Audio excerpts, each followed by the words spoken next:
Perbedaannya komentari antara dua pihaknya. Iya. Laporan LBH Muhammadiyah Palembang atas kasus dugaan ujaran kebencian disertai ancaman kekerasan dengan terlapor salah satu ASN BRIN Andi Pangerang di Unit 5 Cyber di Treskrimsus Polda Sumsel dilimpahkan ke Barreskrim Mabes Polri. Menurut Direskrimsus Polda Sumsel, pelimpahan berkas ini lantaran terdapat laporan kasus serupa dengan terlapor yang sama di Mabes Polri. Polda Sumsel melakukan pemeriksaan terhadap pelapor untuk keterangan lanjutan. Pihaknya juga sudah melakukan koordinasi dengan Barreskrim Mabes Polri untuk pelimpahan berkas dan sepenuhnya proses hukum akan berjalan terpusat. Dengan perkiraan masih ada laporan kasus tersebut di daerah lainnya. Ada ketentuan dari Mabes Polri bahwa apabila ada perkara yang sama dilaporkan, itu dipusatkan karena perbuatan pidananya sama dan tersangkanya sama.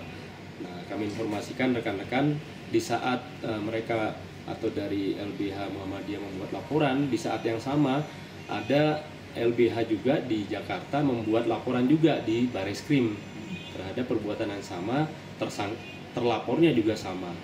Nah, ketentuan dari pihak Direktorat Tipit Siber itu kita akan berkoordinasi dan akan melimpahkan laporan polisi tersebut agar dipusatkan di Mabes Polri.